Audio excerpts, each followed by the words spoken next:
Hello, and welcome to another edition of the Orchardcast. I'm your host, Jeremy Appel, speaking to you from Amiskichi, Wisconsin, which you may otherwise know as Edmonton. Alberta's got a $250 billion problem on its hand. That's the cost, according to some estimates, of cleaning up the tens of thousands of inactive oil and gas infrastructure littered across the province. The polluter pay principle, which is enshrined in Canadian law, states that those who create environmental damage have a responsibility to clean it up and to pay for it to be cleaned up. By the Alberta government's own admission, industry has funded less than $1 billion in cleanup costs for 2025. In her past career as an oil and gas lobbyist, Premier Danielle Smith proposed the so-called R-Star proposal, which would give entirely profitable oil and gas companies financial incentives to fulfill what they're already obliged to do under law. A confidential government report leaked in March proposed creating a publicly funded company to purchase inactive wells, drill them to their last drop, and use the funds from the oil to pay for cleaning them up. The premier said she was quite excited about the report's recommendations.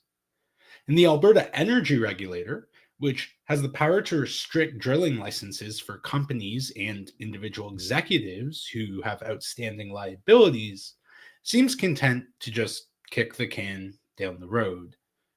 Meanwhile, Prime Minister Mark Carney is using increased protectionism from the United States as a pretext for building another pipeline for export, even though the US is by far the largest export market for Canadian oil. The banker who built his brand on climate consciousness now speaks of increasing production of decarbonized oil, as if such a thing exists. More oil and gas production means more unfunded liabilities. There's no way around it. Geophysicist Jenny Yeremiy, a former liabilities management specialist for Canadian Natural Resources Limited, is a member of the Coalition for Responsible Energy and co-host of the Gravity Well podcast. She joins me on this podcast momentarily.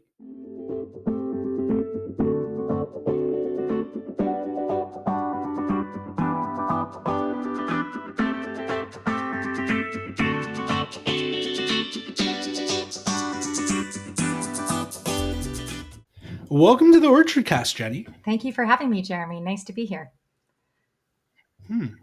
Yeah, good to meet you face to face after interacting on the text-based platforms for a while. Absolutely. Yeah, it's always so bizarre to know people so well when we've never actually met, even potentially face to face. Yeah, it's lovely to meet you, Jeremy. And you're based in Calgary, right? That's right. Yeah. Yourself? Yeah. I'm sorry. Are you in? I'm in Edmonton. Okay. So I'm I from lived in Edmonton. Calgary for a bit, though. Yeah, and I'm from Edmonton originally. I grew up in Castle Downs and then lived in St. Albert and then moved here in 2000. So I have a very strong Edmonton roots. Yeah. Right.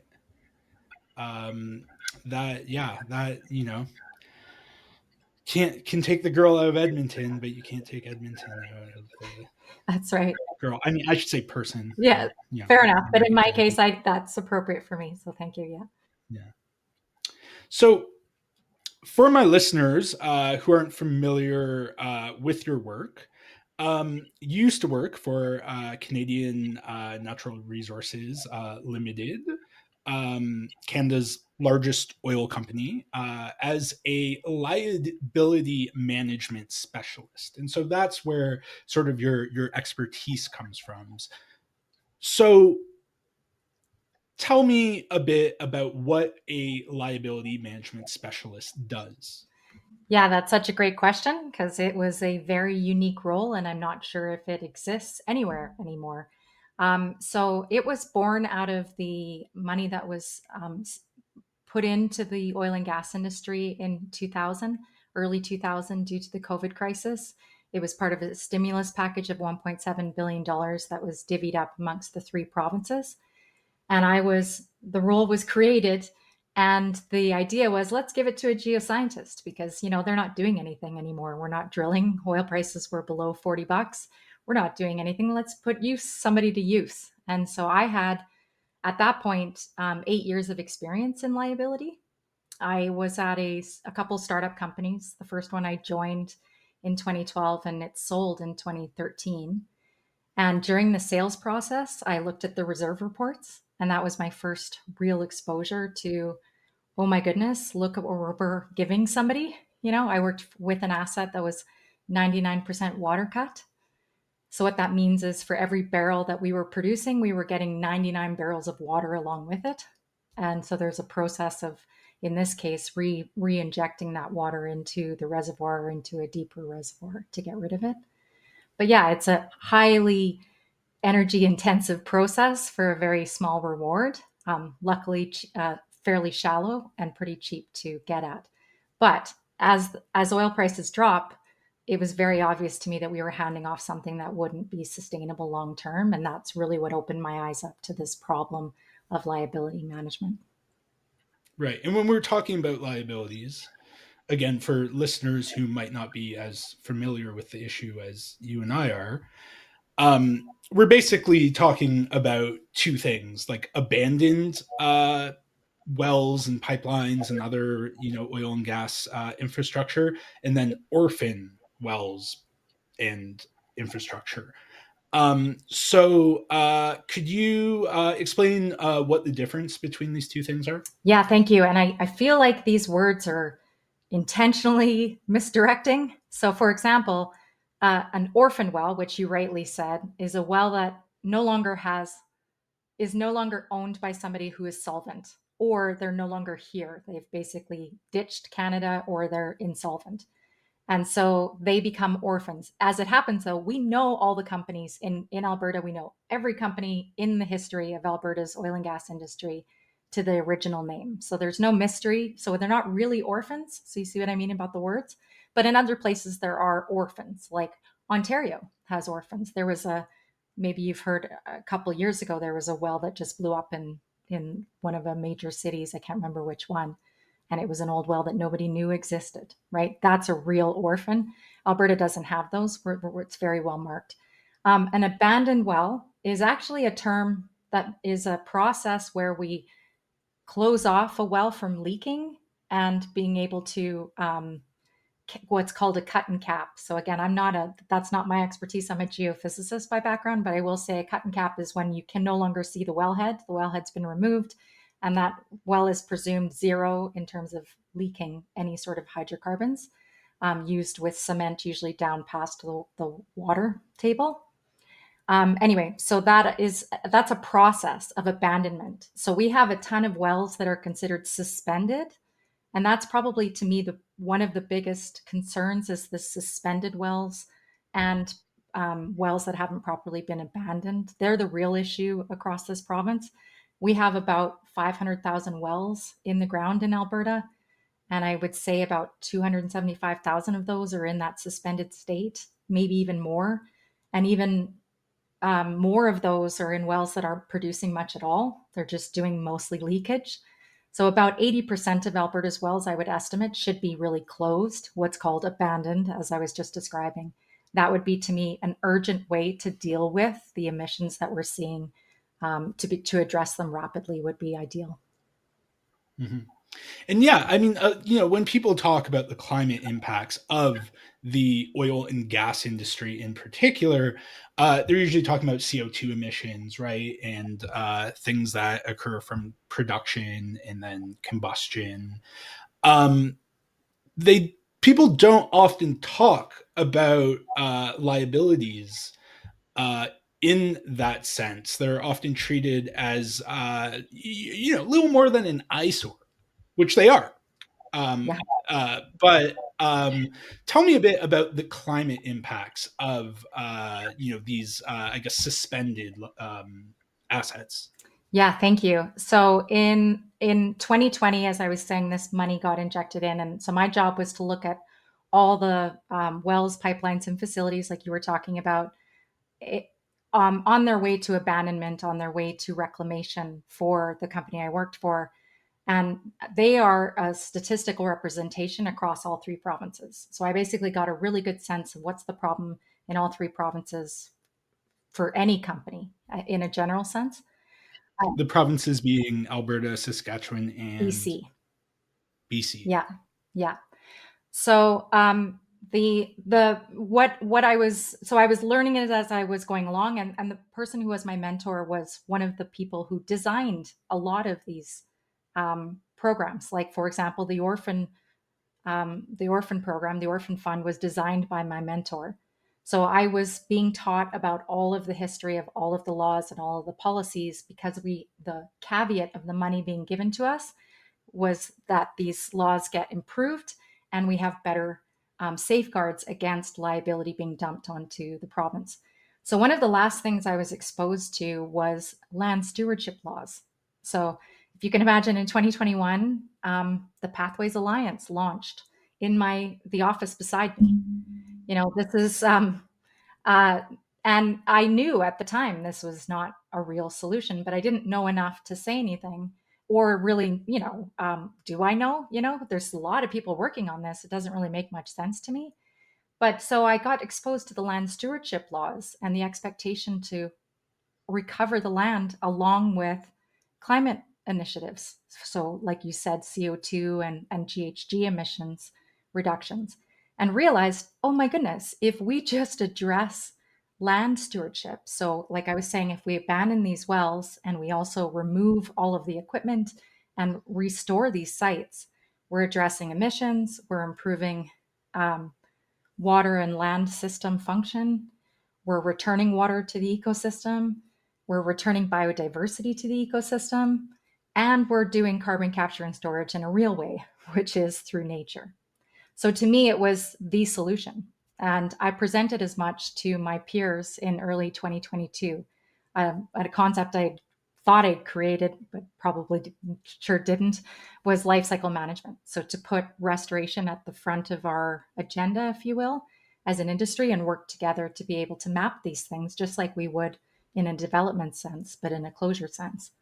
So to me, we have the process, we have the people, we have the intelligence, we just need the mandate.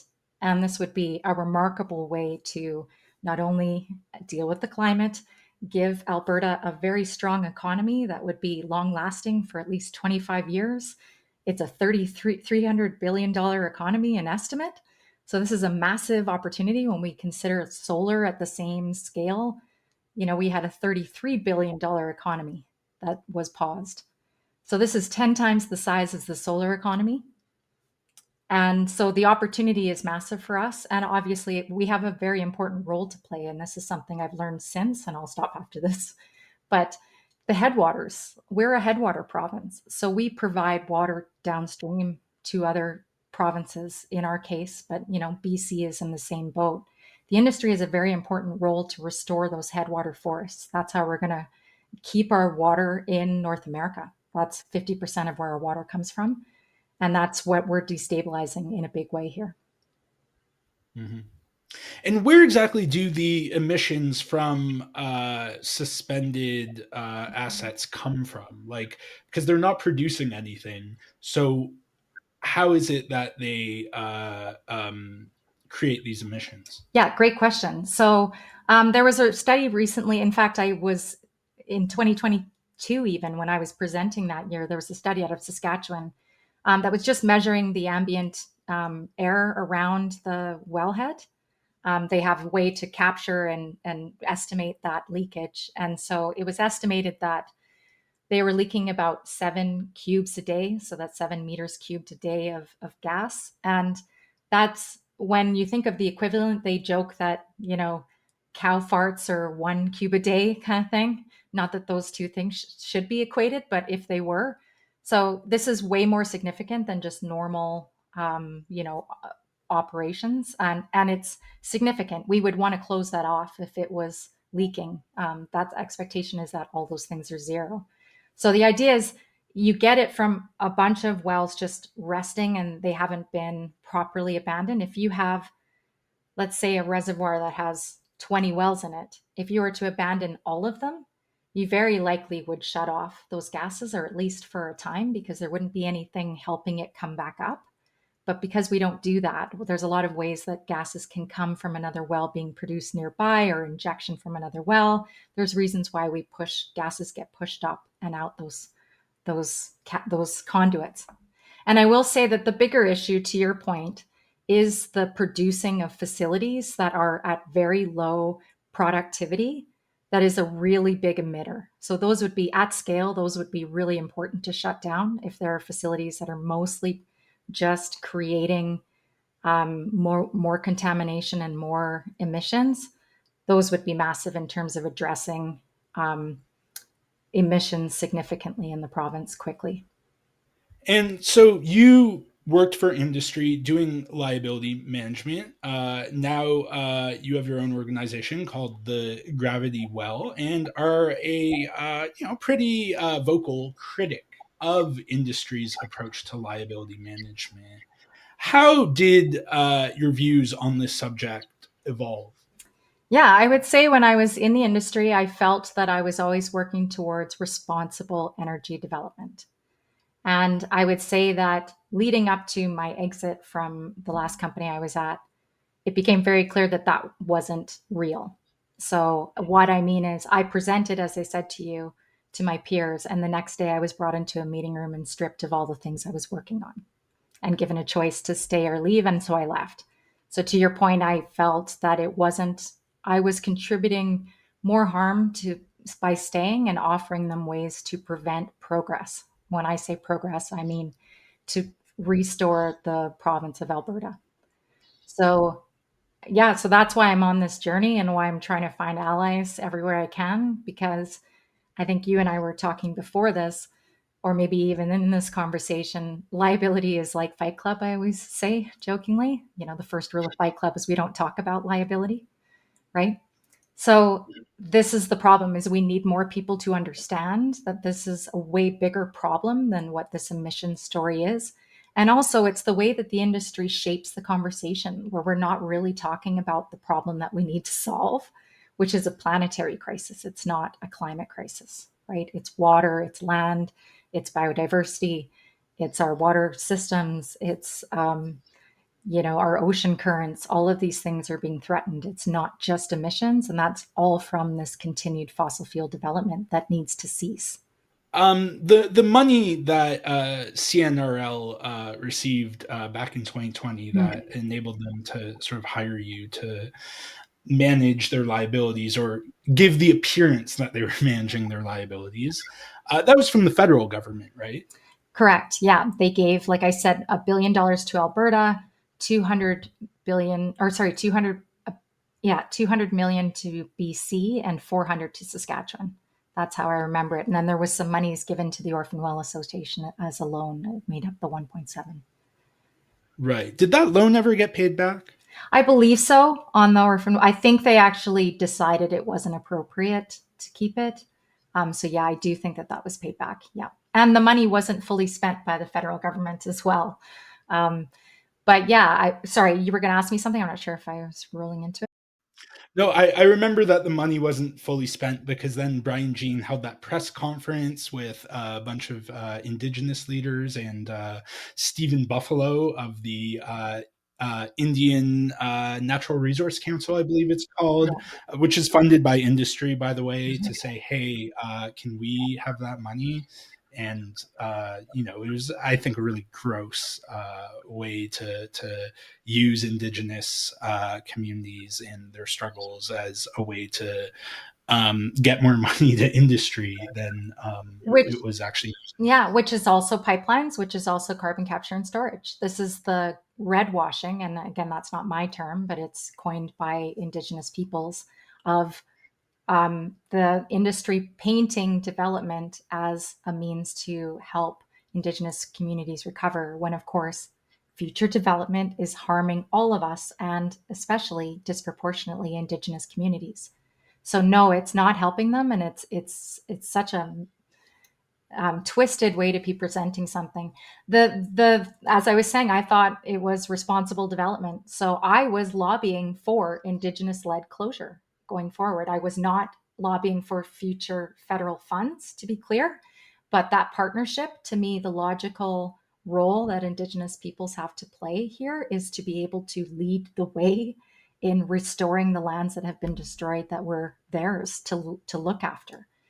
This is the real opportunity we have to address truth and reconciliation in real life.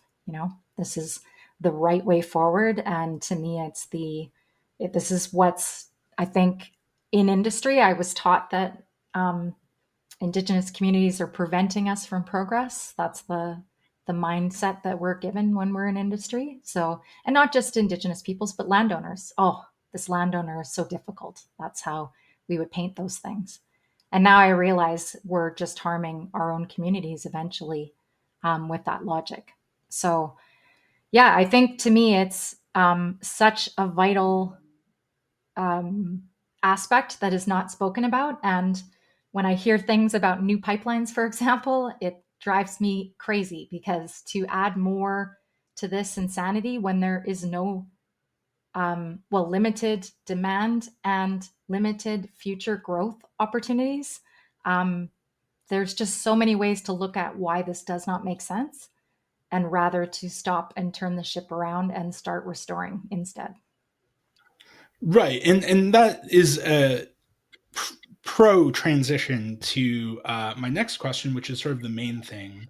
I wanted to talk to you about here, and you volunteered your services to talk about, is this pipeline mania that Canada has been in the grips of, thanks to the situation south of the border and Donald Trump's tariffs, including on Canadian energy imports, although those are less than the other tariffs that have been imposed, like on autos and aluminum and Yeah. what have you. Um, Premier Danielle Smith, longtime, mouthpiece for the oil and gas industry, now talks about a grand bargain with the federal government on pipeline expansion to northern BC, in exchange for carbon capture, utilization, and storage technology. I'm not sure where the bargain is there. It seems that's pretty one sided, that we're just giving industry what they want, Right. and everyone else has to deal with the consequences of it. Um, but I wanted to ask you specifically about the impact of a new pipeline through BC on the liability situation. Yeah. Well, so to me, the it's in the face of the polluter pay principle to be building another pipeline. Period. If carbon, knowing that carbon capture and storage is not a real solution, and that needs to be made perfectly clear. Um, Knowing that Canada is not to be subsidizing anything going forward, not because of dollars, but because of emissions. We cannot afford to be adding more to emissions. So you asked earlier, how does liability come into this? So every time we forge a new pipeline, for example, we're creating less natural carbon capture in the nature that we remove to make that project possible. Going through a mountain range through northern BC, let's be clear, this is not easy terrain. There's a reason why we have chosen the routes we've chosen. We go by lowest cost and cheapest way forward, right? That's the decision making in every single angle. So to me, every opportunity to drill ahead has to be thought of in that logic as well, which means that as we um, every time, if we're drilling worse stuff every time, right, we're going after the best stuff first and we're leaving the worst. The same thing is true for the oil sands. So we have less product for everything that we put out. So that means that there's higher costs for the same amount of output, right? So every opportunity forward is way more expensive and way more harmful to the environment. So the exponential costs of doing that is something that at some point we are going to have a break in our, let's see it, likely freshwater system will break down if we are taking more than it can replenish, right? And that's what we're doing when we keep carving new pipelines for this. Now, the second question I have is why? What for? Who wants it? Like, I was doing some research in advance of this, and I do not claim to be um, a production. Like, I don't pay attention to the volumes that's happening on each pipeline. It's certainly something I'm going to start looking into now. But in the article I found, 90% of what we're producing is going to the States. We've picked up 400,000, or sorry, 5% in China. 5% of that amount is now going to China with TMX. What do we think is going to grow? Like, we'd have to grow that by 95% to be able to replace the US.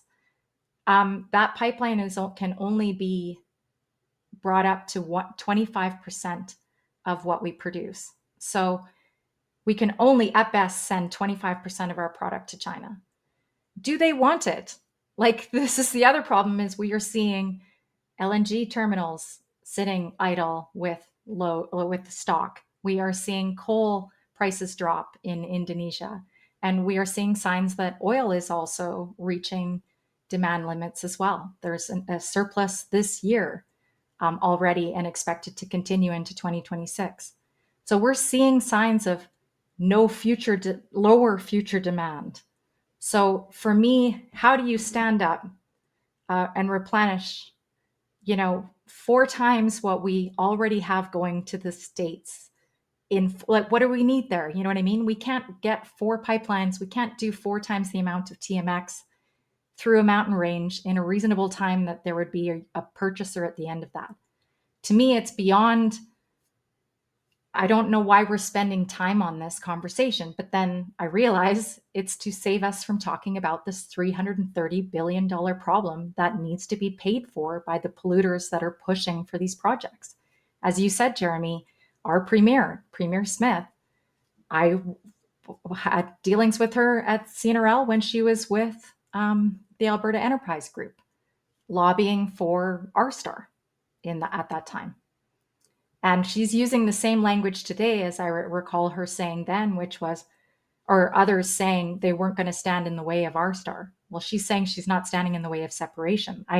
I'm very confused as to if she even wants new pipelines or if this is just a means to try and get us to leave Canada in some way to avoid this liability problem.